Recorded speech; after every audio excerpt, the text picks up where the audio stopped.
I get very nervous coming up and talking in front of people, so much so that my wife tells me to slow down. So I'm going to try to be slow. After I watched Kenny last week, I thought there is no way I'm going to follow that one and try to get up here and do a sermon. I'm the low guy on the totem pole, and I think how I actually got here was Dan Hughes came and went through a list and asked everybody, and everybody said no, and I was the last name on the list, and he says, Dan, can you help me? And I said, sure, I'll be up here. Normally I wouldn't do something like this, but you know, as I sat here in church and Daryl asked me to help be a deacon, and then Darla asked my wife and me to help at the school, I thought to myself, why did I go out for the baseball team? Was it to sit on the bench, or was it to get in the game and play? So I'm here to play. Just to introduce myself, I'm Dan Clay.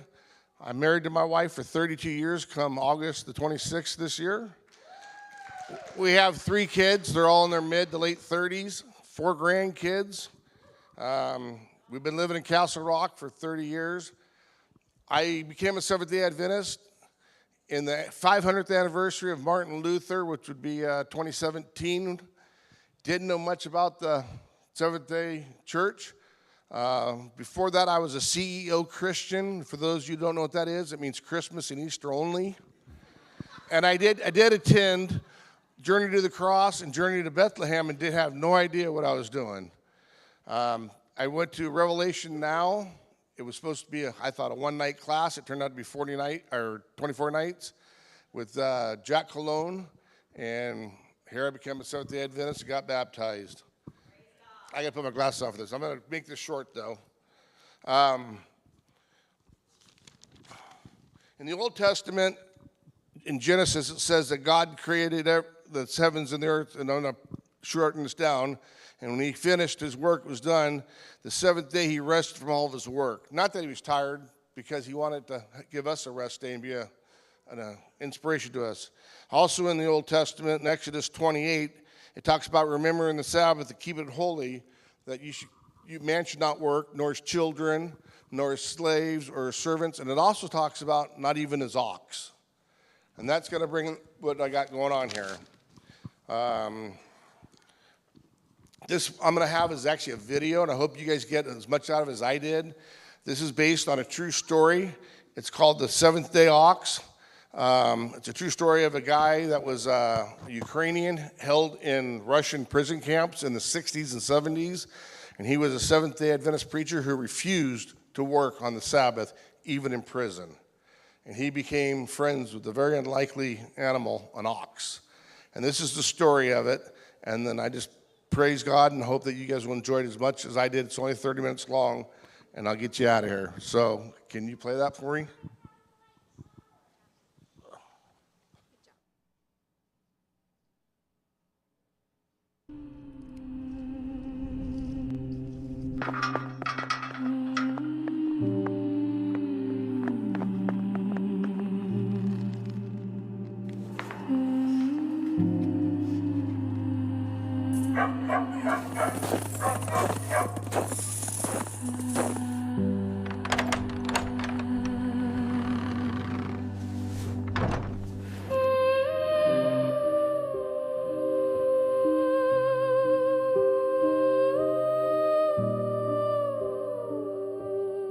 Imagine a cold Siberian morning, frost on the iron bars, and a weary prisoner kneeling in prayer.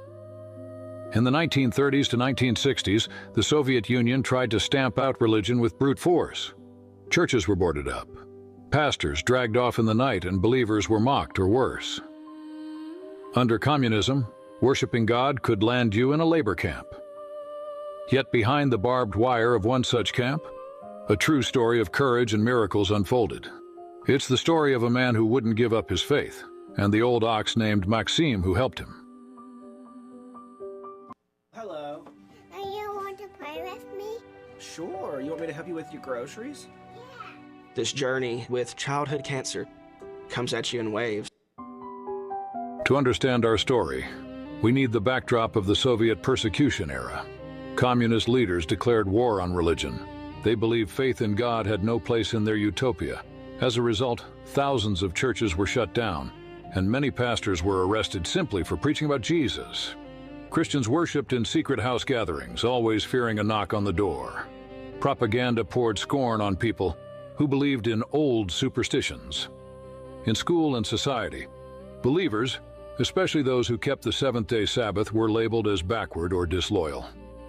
One cruel policy was the enforced six-day work week, which meant Saturday was a normal workday. For Sabbath keepers, this was a direct attack on their faith.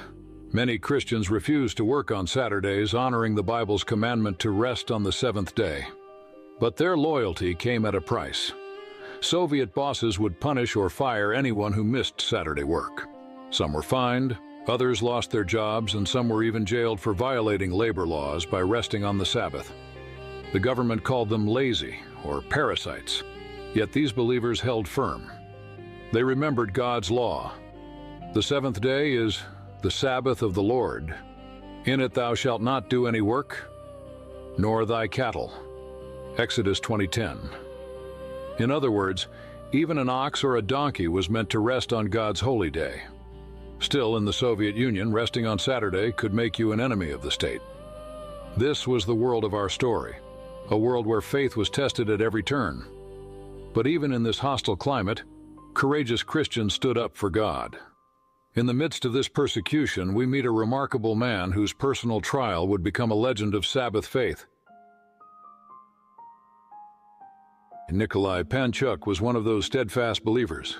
He was a humble pastor in Ukraine, guiding small underground congregations that met in barns and homes.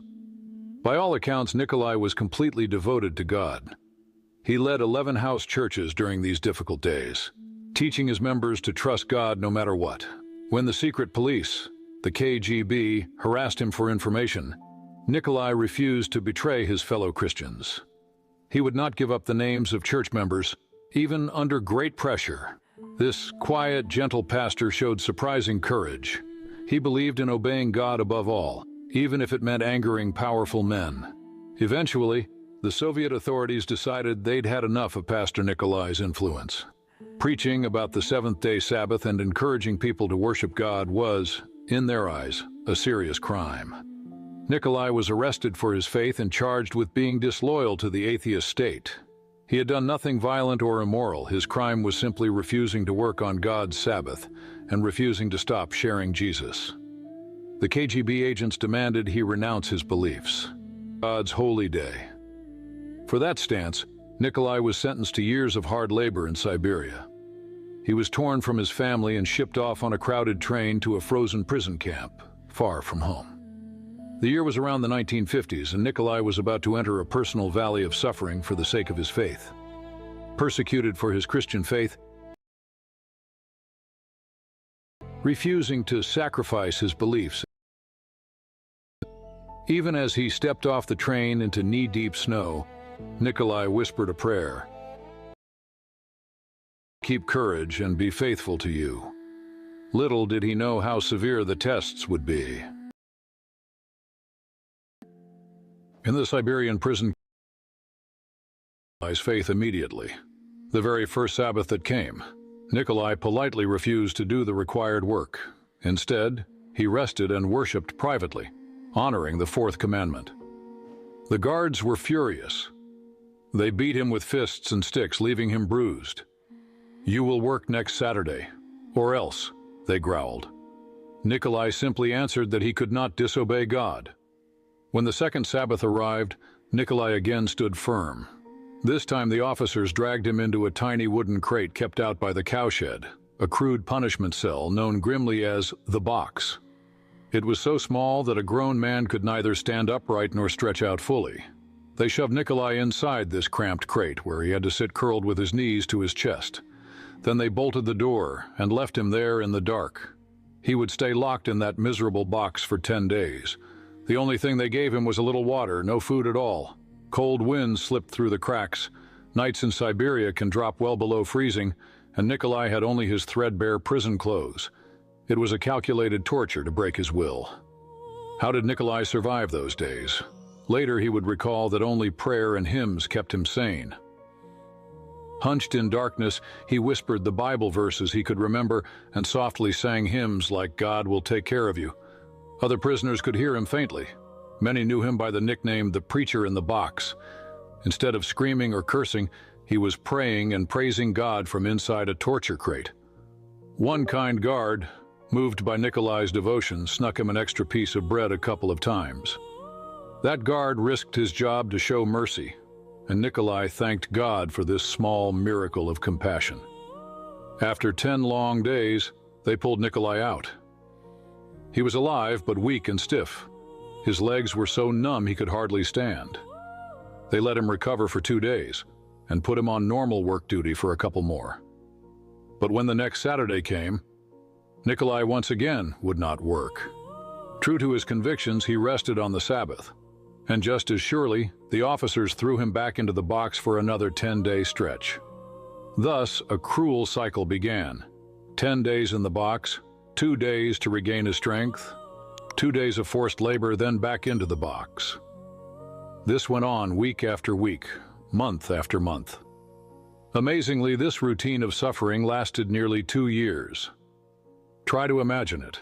For over 100 Sabbaths in a row, Pastor Nikolai languished in that tiny crate because he would not break God's 4th commandment. By human logic, he should have died or gone insane, but his faith only burned brighter. These transforming glasses are...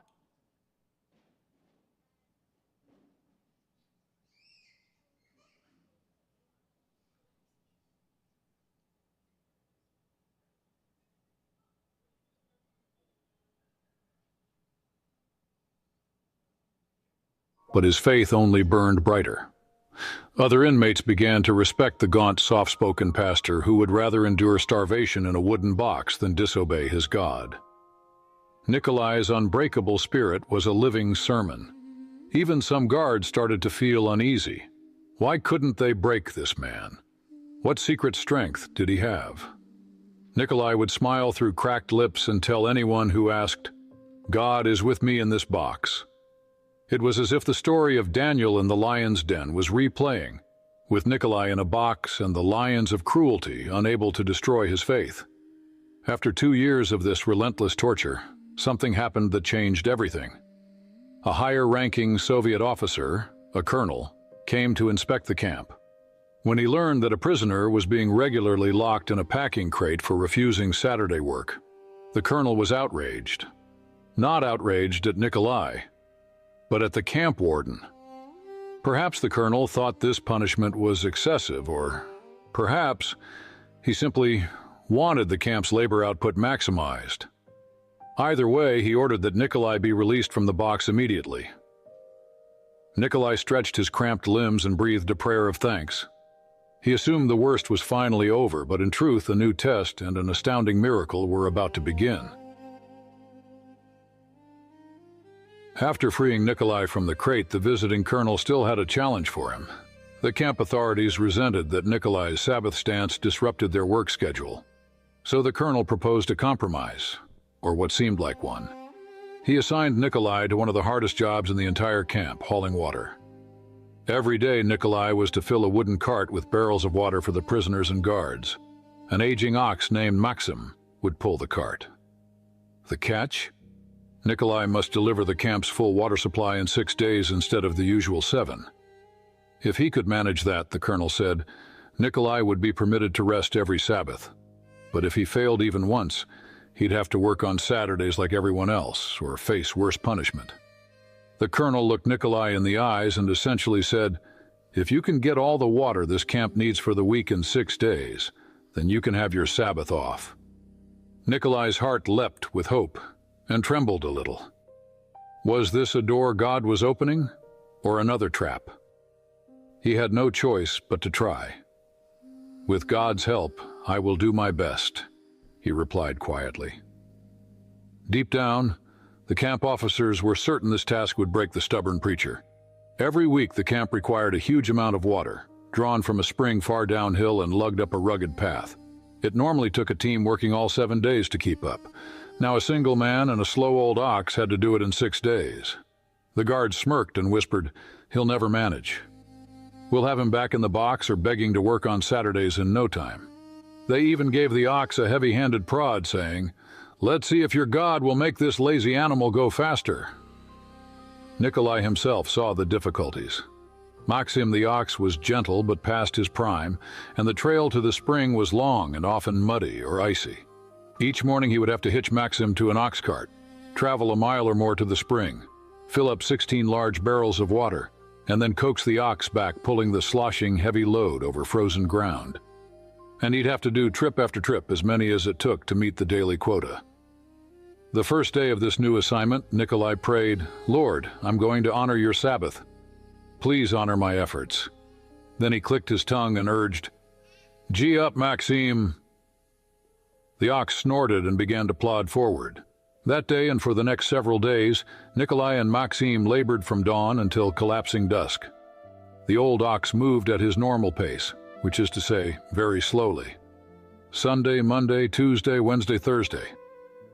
They hauled load after load, but by week's end they were still short of the full water requirement. Each night Nikolai fell into his bunk utterly exhausted, muscles aching. He was working as hard as any man could, but it wasn't enough.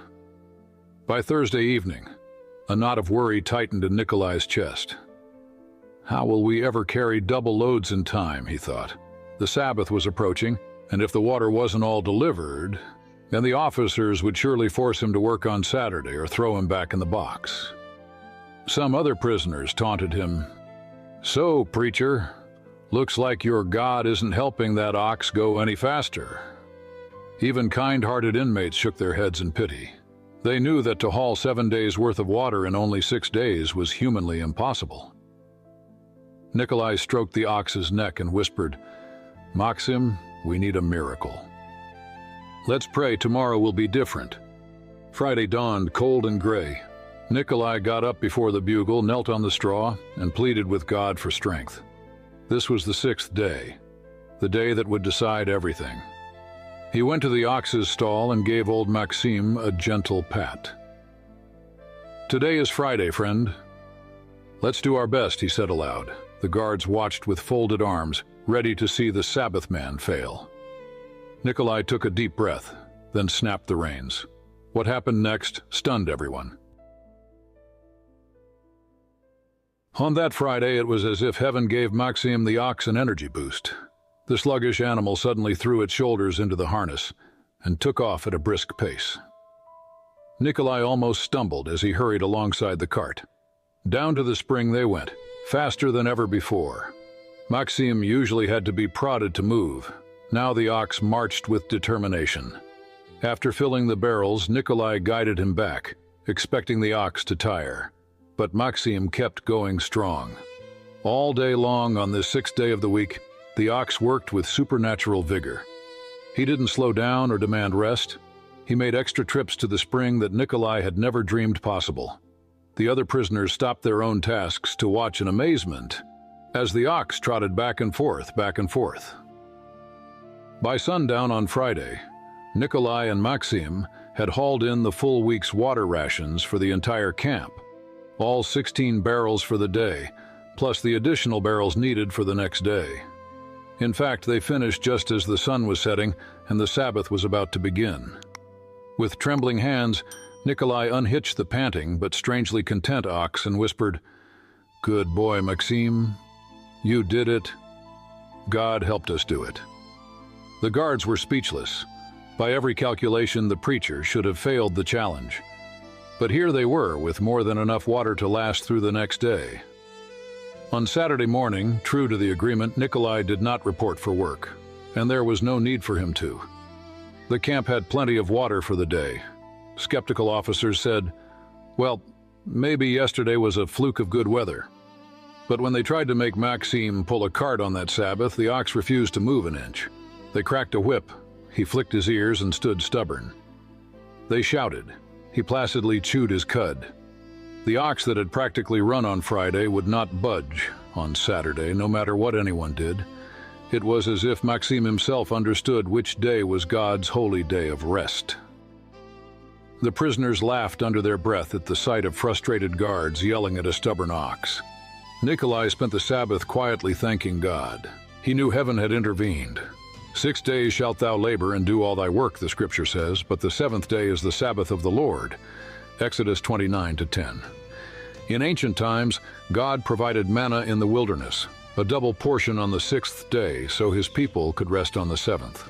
Now, in a modern Siberian wilderness, God had provided water in double measure on the 6th day so his servant could keep the Sabbath. A miracle? Everyone in that camp, believer or not, recognized that something extraordinary had occurred. And the miracle did not happen just once.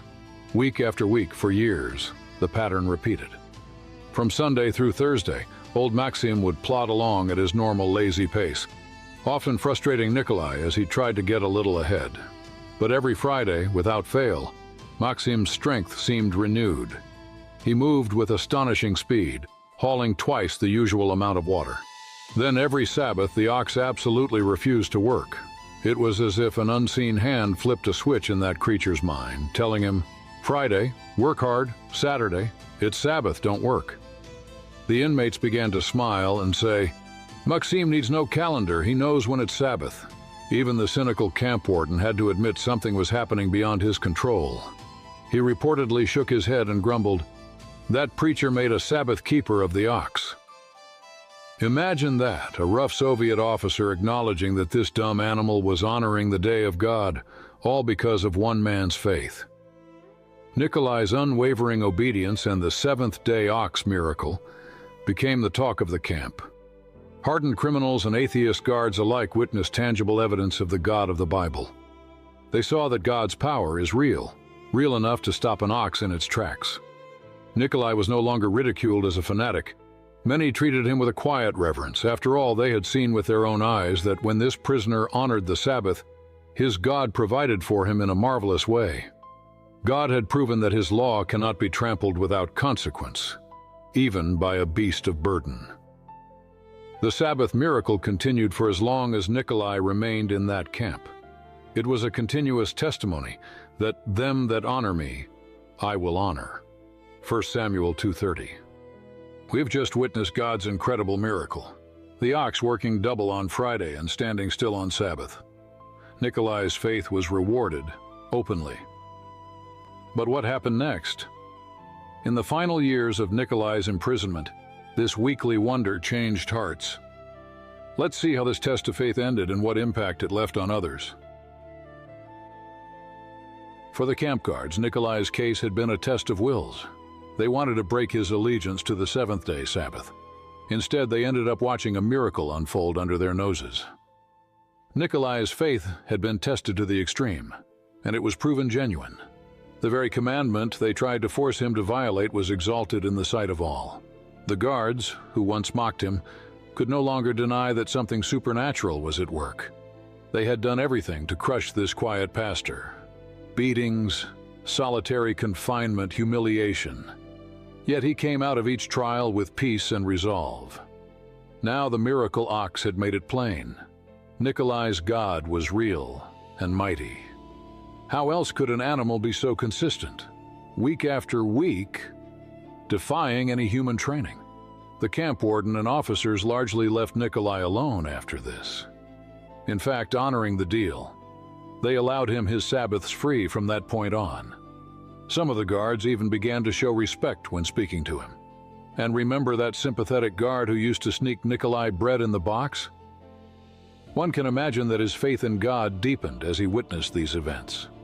Nikolai's unwavering witness led others in the camp to believe in Jesus and to admire the God of the Bible. A few fellow prisoners started keeping the Sabbath themselves quietly, moved by Nikolai's example. In a place designed to destroy faith, faith was spreading. The light of God's truth had pierced the darkness of the labor camp. Nikolai remained humble through it all. He didn't boast about the miracle or see himself as a hero. He often said, "It was God, not me. God sent that ox. God gave me strength." The Sabbath for him was not just a theory. It was life itself. With each passing week of seeing God provide, Nikolai's love and trust in the Lord grew stronger. Instead of being broken, his testimony grew stronger with each trial. Other prisoners would quietly ask him, "Pastor, why do you care so much about one day?" Nikolai would smile and answer, because it's God's day, a holy day. He created it for our blessing, and God has never let me down when I honor him. His life lent weight to his words. There he was, a man unjustly imprisoned, yet filled with peace and forgiveness. He even showed kindness to his tormentors when he could. Truly, God had given him a victory, not just over the forced labor, but over hatred and fear. This entire experience showed that God was in control, even behind Soviet barbed wire. Nature itself obeyed the Creator's Sabbath in that camp. In the end, who had been the fool? Not Nikolai, but those who thought they could snuff out God's law.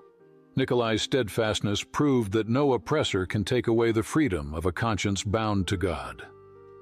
The miracle of Maxim the ox testified that God's power is greater than any earthly power. As Scripture says, "If God be for us, who can be against us?" Romans 8:31. Nikolai's captors learned that fighting a man of faith was actually fighting the God he served, a battle they could never win. With the Sabbath issue settled by divine intervention, Nikolai carried on through his prison term with a quiet joy. He had the assurance that God was with him every step, and every ox cart pull of the way. And God was not finished writing this story. A new chapter was about to begin. Freedom for Nikolai, and the sharing of this testimony with the world beyond the camp. After 10 long years in captivity, Pastor Nikolai Panchuk was finally released from the Siberian labor camp. The exact circumstances of his release aren't fully recorded, but likely the changing political climate in the Soviet Union played a part. It was the early 1960s, and some religious prisoners were being freed as the regime ever so slightly relaxed its iron grip. Nikolai, battered but unbroken, stepped out of those prison gates a free man. One can only imagine his first act as a free person was to kneel on the earth and thank God for carrying him through. He returned home to his family and to the little flock of believers who had been praying for him through all those years. They wept and rejoiced to see their beloved pastor alive. And Nikolai had an amazing story to tell, the story of the seventh-day ox. As Nikolai recounted the miracles he had witnessed, fellow believers were strengthened in their faith. His testimony spread by word of mouth through the underground Christian community. In secret gatherings, people would share, "Did you hear about the pastor in Siberia and the ox that wouldn't work on Sabbath?" To those worshiping in hiding, afraid of persecution, Nikolai's experience was like fresh wind in their sails. It showed that God still worked miracles for those who honor him. It also showed that keeping the Sabbath was worth any cost because God was faithful. It was an encouraging beacon during a time when many were tempted to give up under pressure. If God could use an ox to uphold his Sabbath in a prison camp, he could certainly take care of his people elsewhere. The legacy of Nikolai's ordeal extended even to that Siberian camp after he left. Here's an astonishing footnote. Old Maxim the ox continued his Sabbath habit even without Nikolai there. According to reports, when a new prisoner was assigned to do the water hauling and tried to make Maxim work on Saturdays, the ox still refused. All the beatings and yells wouldn't get that animal to take a single step on the seventh day. 6 days he would work, but on the Sabbath, Maxim planted his hooves and stood firm. The camp officers and inmates remembered, "This is Nikolai's ox, he only works 6 days." What a sense of humor and victory on God's part. Long after his human servant had departed, God left a mute preacher behind in that ox. Every Sabbath that Maxim rested was like a memorial to the truth Nikolai had stood for. The witness remained in that camp, silently pointing everyone to the Creator of the seventh day. In later years, believers recounted the seventh-day ox story in churches at camp meetings and even in print, so that it would not be forgotten. It has inspired countless Christians around the world. This story is told to children and adults alike as an example of courageous faith. It reminds us that even behind the Iron Curtain, God had his heroes. Nikolai Panchuk's name became associated with unyielding Sabbath fidelity and God's miraculous care. What is most important, however, is not the fame of the man, but the glory of God who made it all happen. Nikolai eventually passed to his rest. He lived out his days faithfully, but the impact of his experience lives on. His life shouts the same message that the 3 Hebrews in Babylon proclaimed, or Daniel in the lion's den, or any persecuted believer. God is able to deliver, and even if he doesn't deliver immediately, we will not bow to any other. In Nikolai's case, God delivered in a creative, unforgettable way. The legacy can be summed up simply: honor God's Sabbath, and God will honor you. So, whether our trial is big or small, let's remember Nikolai's lesson. God comes through for those who trust him completely. Our challenges might be different, but the same God who strengthened a faithful pastor and an ox in Siberia is alive and able to help us today. In the end, the story of the seventh-day ox is not really about an ox, or even about a man. It's about God. A God who is faithful to his promises, a God who says, "Them that honor me I will honor," 1 Samuel 2:30, and keeps that promise. That same God invites you today. Will you trust me? Will you step out in faith and follow me, even if others don't, even if it's hard? If your answer is yes, then get ready to see his hand in your life. It may not always be dramatic, but it will always be for your good. So, dear friend, take courage. The Sabbath miracle of Siberia shows that no situation is too dark, no burden too heavy, for God to intervene. He can use even an old ox to perform wonders. What more can he do through a willing heart like yours? Surrender your worries and trials to him. Stand firm for what is right. And watch how God will write the next chapter of your story of faith. Who knows? Perhaps one day in heaven, you'll meet Nikolai Panchuk and old Maxim, and together we'll praise the God who never forsakes his own. Until then, remember, God honors those who honor him. May you and I live out that truth every day by his grace. Amen. Frost on iron, prayer on breath, snow light washing bars of steel. Lord, your Sabbath I will keep. Take my fear and make me still. Boots and shouting fists and night, yet a lamp keeps burning on. In the silence of the box, faith keeps singing like a song. If the darkness crowds my name, your commandment is my light. 6 days labor, grace for strength, on the seventh holy quiet. 6 days the cart rolls on the seventh we belong to the Lord who split the sea, who makes the captive free. Double mercies on the 6th, rest that no man can annul. God will honor those who honor him. My heart knows it's true.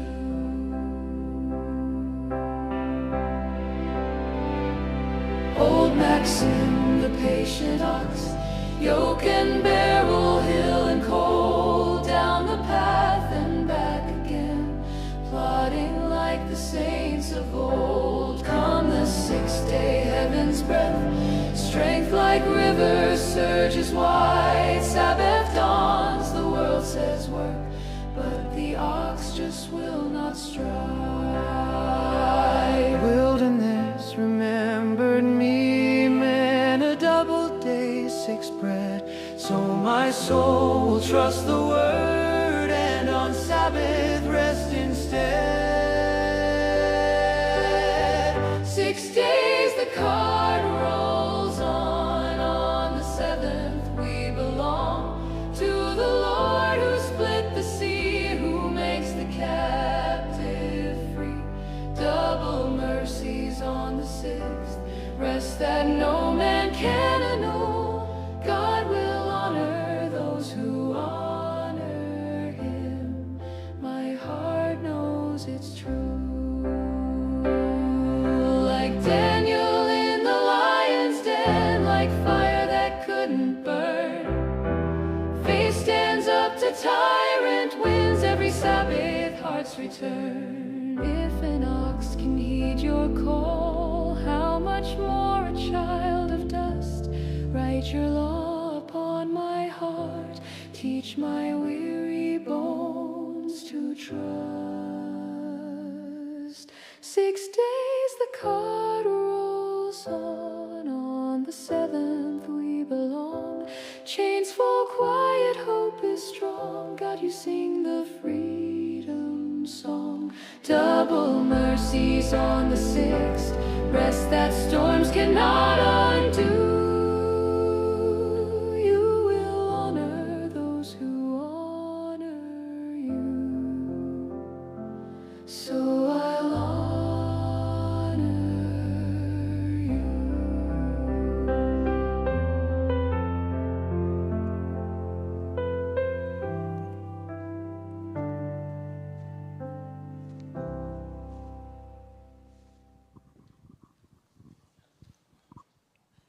In John 14:15, Jesus says, if you love me, keep my commandments. He didn't say command. He didn't say suggestions. He said commandments, and there's 10 of them. And the fourth is one of those that has not been forgotten or done away with. I pray that each and every one of us, including myself, have the courage, the thoughtfulness, and the well-being to last through the seasons that we're going to be going through, that we have the faith not only of the preacher, but as the ox. Thank you for coming. Thank you for your patience with me. And I look forward to seeing you all next Sabbath. And God bless your day. And please go outside, and hopefully we got some